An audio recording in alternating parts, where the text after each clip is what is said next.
अब पढ़ेंगे हम लोग न्यूटन का द्वितीय नियम। पहले पढ़े हैं हम लोग, पिछले वीडियो में पढ़े न्यूटन का प्रथम नियम, जिसमें ये था, थोड़ा सा उसको रिवाइज करते हैं न्यूटन के प्रथम नियम को। यदि कोई वस्तु गति की अवस्था में है तो गति की अवस्था में ही रहेगी, और यदि विरामावस्था में है तो विरामावस्था में ही रहेगी, जब तक उस पर कोई बाह्य बल न लगाया जाए। ठीक है। अब पढ़ेंगे हम न्यूटन का दूसरा नियम। उस पिछले वीडियो में हमने मास पढ़ा, वेलोसिटी पढ़े, संवेग पढ़े और संवेग परिवर्तन पढ़े। संवेग परिवर्तन से ही संबंधित है न्यूटन का दूसरा नियम। थोड़ा सा संवेग परिवर्तन के बारे में बताते हैं। किसी वस्तु, कोई वस्तु है, किसी वस्तु के जो संवेग परिवर्तन होता है डेल्टा पी, अंतिम संवेग माइनस प्रारंभिक संवेग, ये होता है संवेग परिवर्तन। ठीक। अब जानेंगे न्यूटन का द्वितीय नियम, सेकेंड नियम। द्वितीय नियम न्यूटन का द्वितीय नियम जो है यह संवेग परिवर्तन पे आधारित है। क्या है द्वितीय नियम? किसी वस्तु का संवेग परिवर्तन का दर उस पर लगाए गए बल के बराबर होता है। यही है न्यूटन का दूसरा नियम। किसी वस्तु में संवेग परिवर्तन का दर का मतलब हुआ कि उसमें समय से भाग दे दीजिए। किसी वस्तु में संवेग परिवर्तन का दर का मतलब हुआ कि संवेग परिवर्तन में आप समय से भाग दे दीजिए। संवेग परिवर्तन में आप समय से भाग दे दीजिए डेल्टा पी अपन डेल्टा टी, ये जो होता है लगाए गए बल के बराबर होता है। थोड़ा सा हम इसको आप लोग को फील देते हैं कि ये संवेग परिवर्तन और समय दर, ये बल, ये होता क्या है।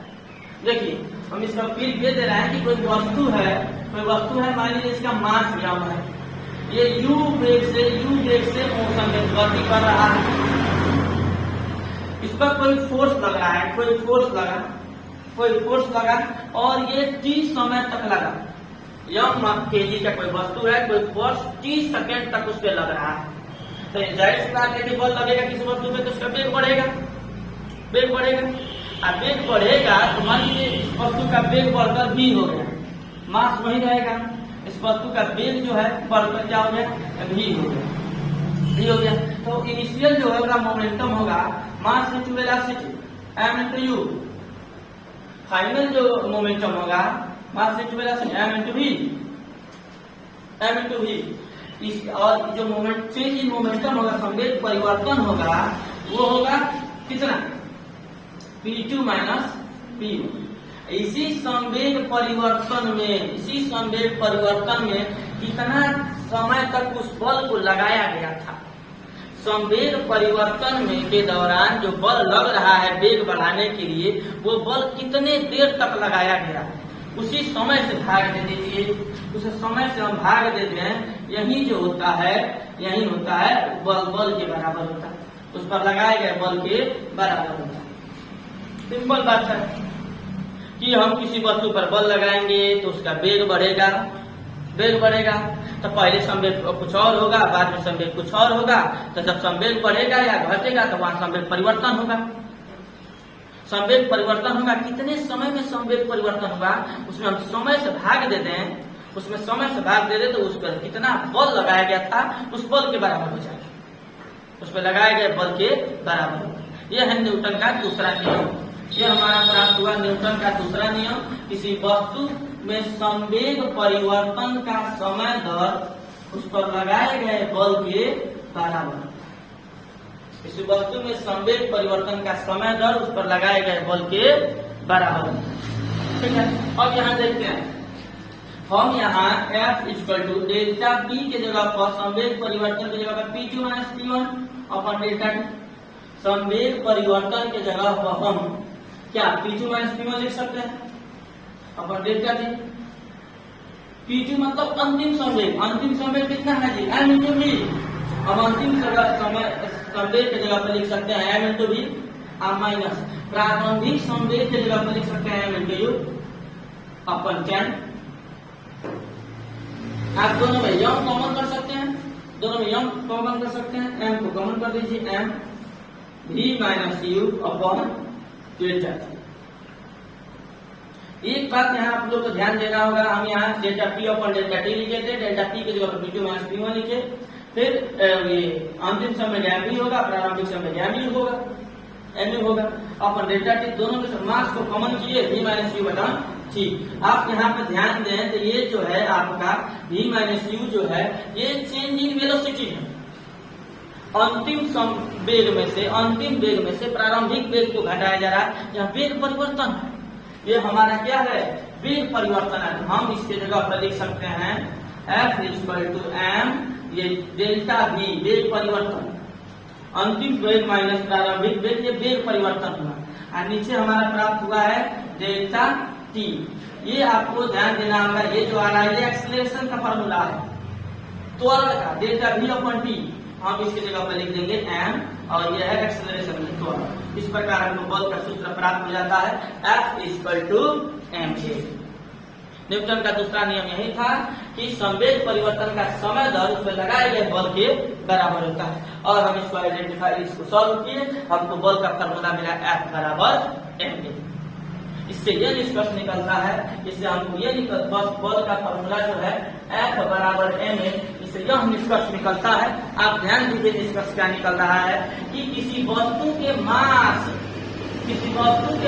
या माने द्रव्यमान और उसमें त्वरण, किसी वस्तु के द्रव्यमान और उसके त्वरण दोनों को गुणा करेंगे तो बल आ जाएगा। सिंपल भाषा कि हम किसी वस्तु के द्रव्यमान और उसमें जो त्वरण उत्पन्न हो रहा है, त्वरण को गुणा करें तो क्या आएगा, हमको उस पर लगा हुआ बल निकल जाएगा। यहाँ से एक सिंपल हमको मिला कि द्रव्यमान और त्वरण तो गुणा करें तो हमको बल प्राप्त होगा। अब यहाँ से हम बल का मात्रक निकालेंगे। तो बल का जो मात्रक होगा, यहाँ से मात्रक क्या होगा, ध्यान से देखिए आप लोग, एसआई यूनिट क्या होगा, बल का एसआई यूनिट, मास का एसआई यूनिट होता है केजी, किलोग्राम।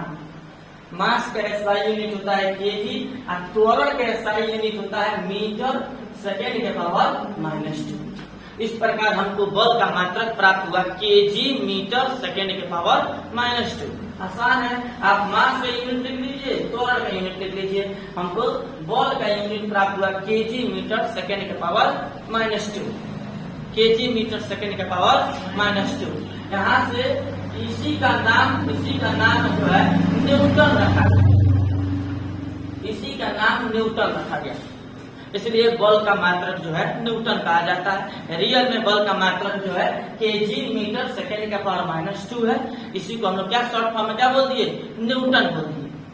अब आते हैं सीजीएस प्रणाली में बल का मात्रक क्या होता है। सीजीएस सिस्टम में, सीजीएस ये एसआई सिस्टम में था, सीजीएस सिस्टम में केजी के जगह पर ग्राम लिखा जाता है, मीटर की जगह पर सेंटीमीटर और सेकेंड की जगह पर वही रहेगा। यानी कि हमारा सीजीएस प्रणाली में बल का मात्रक हुआ ग्राम सेंटीमीटर सेकेंड के पावर -2। सीजीएस प्रणाली में बल का मात्रक हुआ ग्राम सेंटीमीटर सेकेंड के पावर -2। इसका नाम रखा गया डाइन,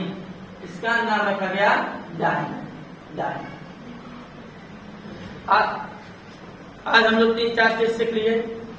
बल का फॉर्मूला होता है F delta P upon T। इस फॉर्मूले से हम डिराइव किए कि बल का सूत्र होता है बराबर ma। F बराबर ma का मतलब यह हुआ कि द्रव्यमान और त्वरण के गुणनफल को बल कहते हैं। यहाँ से मात्रक निकला, द्रव्यमान का मात्रक केजी, त्वरण का मात्रक मीटर प्रति सेकंड स्क्वायर, जिसका नाम लोग न्यूटन कर दिए, इसका नाम न्यूटन रखा गया। और सीजीएस प्रणाली में इसको क्या कहा गया, केजी का को ग्राम लिखा जाता है सीजीएस में, मीटर को सेंटीमीटर और सेकेंड को सेकेंड ही रहने देते हैं। यानी कि सीजीएस प्रणाली में बल का मात्रक होता है ग्राम सेंटीमीटर सेकेंड के पावर -2, ग्राम सेंटीमीटर सेकेंड के पावर -2। इसको डाइन बोला जाता है, इसको हम लोग क्या कहते हैं, डाइन कहते हैं। अब पढ़ेंगे दोनों में रिलेशन क्या होता है।